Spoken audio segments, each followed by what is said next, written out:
Hi friends, అందరికీ నమస్కారం friends.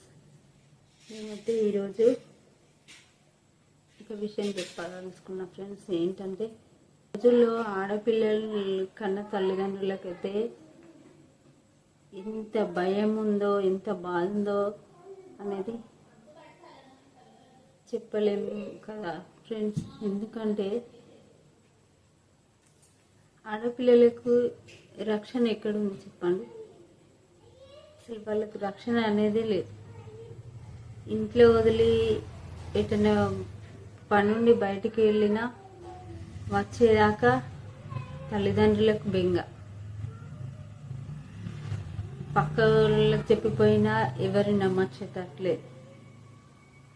ఇట్లా చెప్పిపోయినా కూడా ఒంటరిగా ఉందట అమ్మాయి అని ఇంకా వాళ్ళకి తెలియజేసినట్టే తప్ప మనకు అమ్మాయికి రక్షణ ఉంటుందని అయితే అనుకోవడం పొరపాటు అండి.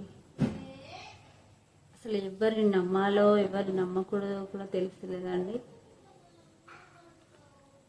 ఎట్లా ఉంటుంది, ఏ విధంగా, ఎట్లా అసలు అమ్మాయికి రక్షణ అనేది ఎట్లా ఏంది అని తలుచుకుంటే ఆలోచిస్తేనైతే చాలా బాధ అంటే బాధగా ఉంది ఫ్రెండ్స్. నాకైతే కడుపులో ఉన్నప్పుడు ఇంకా చెప్పాలంటే ఆడపిల్ల సమాధిలోనేనా రక్షణ. అమ్మ కడుపులో ఉన్నప్పుడు మళ్ళీ సమాధిలో, ఇవి రెండేనా ఆడపిల్లలు రక్షగా ఉంచేది? రక్షణ అంటే అవి రెండే. నేను బాధలు ఏం మాట్లాడుతున్నానో ఏంటో అనేది నాకే అర్థమవుతలేదు.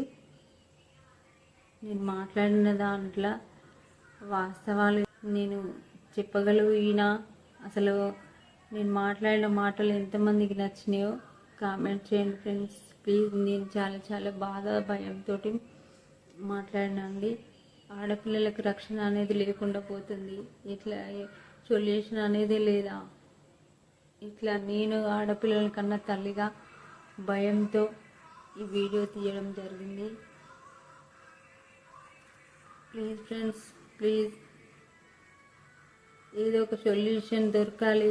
ఆడపిల్లలకు రక్షణ కలిగించాలి. ఆడపిల్లలు అంటే ఆదిశక్తులు అనే అంటారు, ఇంటికి మహాలక్ష్ములు అంటారు. మరి ఏది ఈ మహాలక్ష్ములు ఎటు వెళ్ళిపోతున్నారు?